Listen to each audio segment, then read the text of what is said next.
Hi, Jack. Hi, everyone. 6 p.m., last session of the day.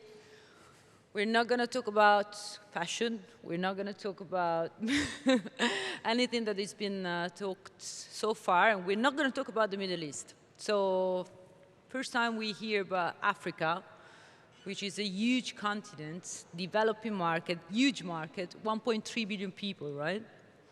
And specifically, we're going to talk about grocery retail, which in Africa, if I'm correct, evolved from 5 to 15% penetration in modern trade over the last 10 years, where Kenya is the most evolved grocery modern trade market, right? So you're one of the leading players. Talk a little bit to us about your business. Sure. Thank you, Raffaella, and thank you, everybody, for being here tonight and for your interest in retail in Africa. Today, I'll talk specifically about Kenya and our experience with Quickmart. Quickmart is the second largest retailer in Kenya. We currently operate 60 supermarkets and employ 7,000 people. Kenya is a very interesting market with 55 million people. So it's the size of GCC in terms of population, not GDP, meaning that the opportunities for modern retail are tremendous.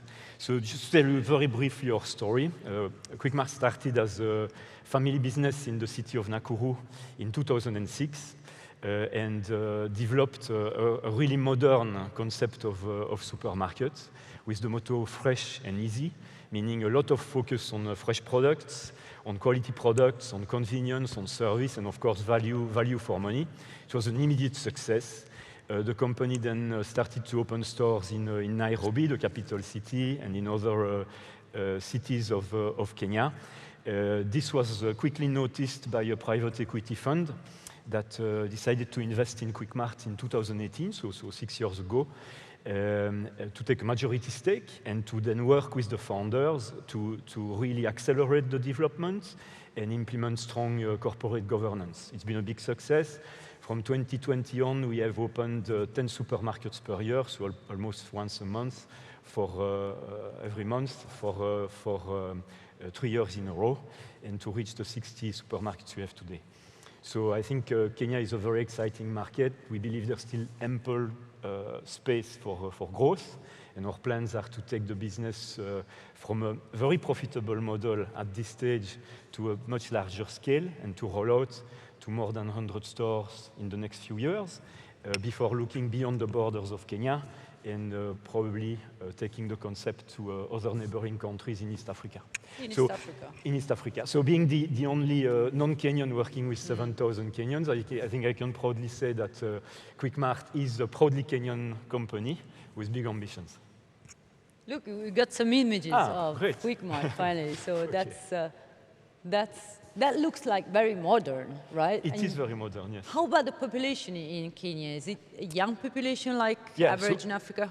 So 55 million, a young population, which is also very tech-savvy. So maybe to give a few facts about Kenya, if it's of any interest, in terms of mobile phone penetration, Kenya is #1 in Africa, actually, with practically every Kenyan owning 1 or 2 mobile phones. In terms of smartphones, we have 60% penetration. 60% penetration.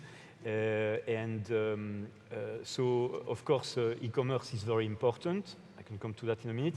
I wanted to say a word also about digital payments, actually. I think digital payments is a very interesting case of a country like Kenya that has been leapfrogging, actually, a technology in the sense that Kenya moved directly from cash to mobile app payments.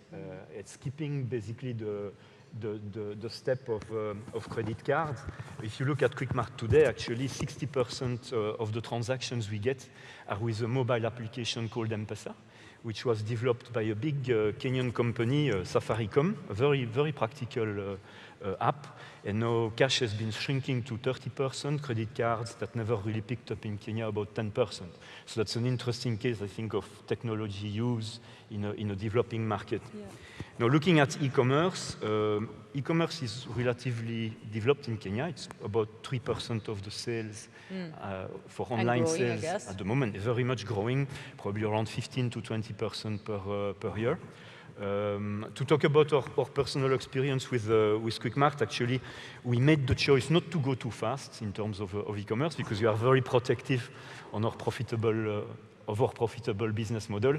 And as you know very well, in grocery retail, with thin margins, sometimes at the beginning, e-commerce can be a bit costly.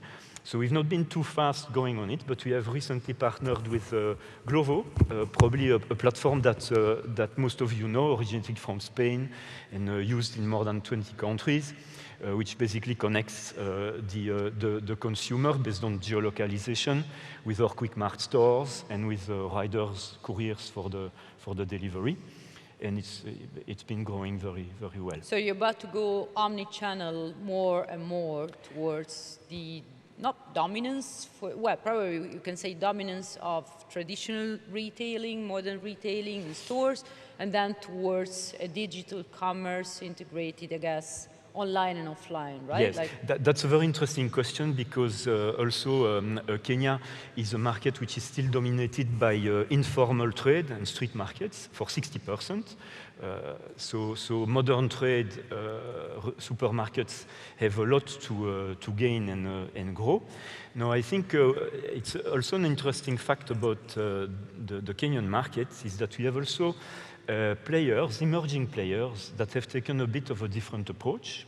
Their name, Kopia, Twiga, which are players that have decided to invest rather in digital applications and in logistics, not in bricks and mortar, and that are not really at this stage a competition really for us, for like modern supermarkets, in the sense that they're trying to connect directly the suppliers with through their digital platform and logistics to street markets, to rural, to agents operating in rural areas, which are a bit out of reach at the moment for modern supermarkets. So I think strategically for the longer term, it will be very interesting to see who will win. Will it be those players? So they're going to become strong competitors for you? They will become, I potentially, think. Right? Yes, yes. But it's interesting to understand, you've been working in different markets, including the Middle East, right, in your past. And one of my curiosity was like, what's the difference in terms of basket composition, for example, and value between Kenya, East Africa, our Middle Eastern markets, how your grocery retail assortment, for example, is defined, what kind of local, if relevant, needs people have, how do they go around, by car, by bike? What's the difference? Of course, the market is very, very different in the sense that the purchasing power, of course, is very, very different. To give you a few facts, so Kenya has a GDP per capita of $2,200 per year. A basic salary in Kenya today for a basic job is around $200. Just for a comparison, 2,000 GDP per capita per year means less than 10% of the UAE GDP. So of course, the behavior of the consumer is very different. The consumer is very focused, of course, on value for money, budget conscious. Pricing is very important. And the mix of products and sales is quite different. We have more than 50% of the sales purely on food, and 2/3 if you include fresh and liquor and beverages. And still you have agriculture, you have local markets, so winning this kind of grocery is not so easy in Kenya, right? It is not, and maybe to give you an example, if you talk about local taste, I think you should not underestimate, if you want to enter Africa, the specificity of local taste, local consumer habits in any market that you want to go for. For example, you should not assume that the aspirations of a Kenyan consumer are going to be in line with the aspirations of a South African consumer, even if over time the purchasing power grows and catches up. No, just to give you maybe very, very concrete examples, and I'm saying that because we've had on our market the competition of South African retailers. As you know, South Africa is a much more developed market than Kenya is at this stage, and wanting to enter and came to play in Kenya. What happened? What happened is, I think quite a few of them actually pulled back after a few years of trying, and I personally believe that it's got to do with the fact of a failure to adjust to the consuming habits. So to give you concrete examples, South African consumers love beef fillet, they love barbecue. Kenyans are very different. For Kenyans, it's all about goat meat, all about what we call meat on bone. Same thing for chocolate. No need to have a wide range of chocolate in a supermarket in Kenya. Kenyans do not have much of a sweet tooth, except when it comes to wine, where surprisingly it's got to be sweet to be successful. So there are a lot of specificities like that should not be underestimated. And these differences are still existing within cities, right? If you think about Nairobi, if you think about other maybe tier 2 cities which are close or far from the capital, do you see specificity differences to be respected? Oh yes, very much so as well, because when you are in Nairobi or in a large part of the country, you have a population which is mostly of Christian heritage. But when you move to Mombasa, the second largest city of the country on the coast, there the population is predominantly Muslim, with very different consuming habits as well that you have to adjust to. Well, I think that Africa is one of the markets that every one of us, North Africa is kind of our region, very close to our region. In reality, East Africa, West Africa, Sub-Saharan, and South Africa is kind of a question mark to us as retailers. Do we go, we don't go? What kind of key success factors do you see fundamental to have a successful growth into these countries, as per your experience? Okay, if I have maybe a few tips to give, I would first inspire myself from the unfortunate failures of quite a few retailers in Kenya.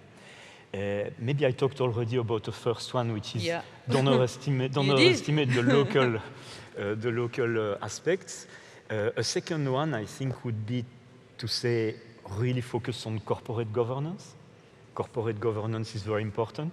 Meaning?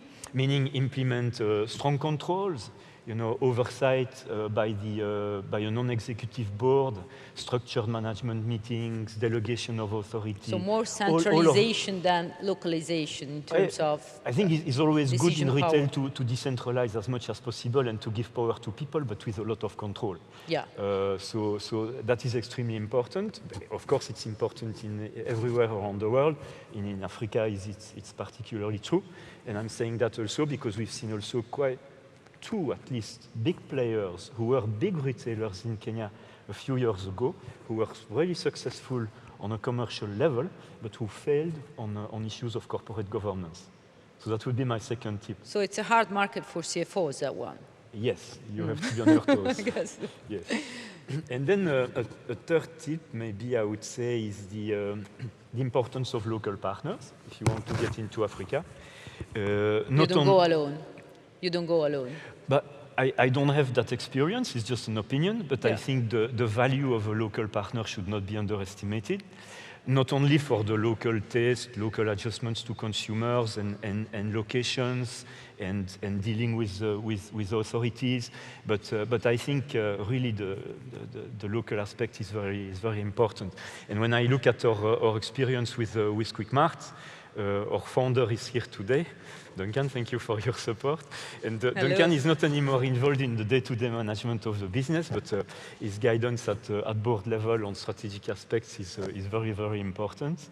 And also in terms of helping management identify fantastic locations. There's nobody like a local who can really do that. I guess so. And also developing real estate assets that are a perfect match for the concept of Quickmart. So that would be my third tip. Amazing, Jacques. Thanks for being here, by the way, founder. Thanks a lot. We would close the session there's anything else that you wanna inspire us with in terms of how to be the leading, or one of the leading successful grocery players in Kenya? You know, as you always say, I think retail is like a complete sport. You have to be very good on all. You have to be, in our case, I think freshness is very, very important. We have focused very much on fresh with Quickmart, focus on convenience, of course, value for money. Training, we didn't talk about training, but modern retail in Kenya is still quite a new business and has traditionally not attracted so much local talent. There are very good schools, universities in Kenya, people are very educated, but they tend top talent tends to go rather to banking sector, financial technology, not yet retail. So it's a bit of the job also of a good retailer in Kenya now to have very good training programs. So that would be also a very important success factor, I would say. Very good luck for your growth, guys. Thank you very much. Thank you. But please go to Africa, it's a fantastic continent, it's the future, and opportunities are tremendous. I'll visit you soon. Thank you. Thank you.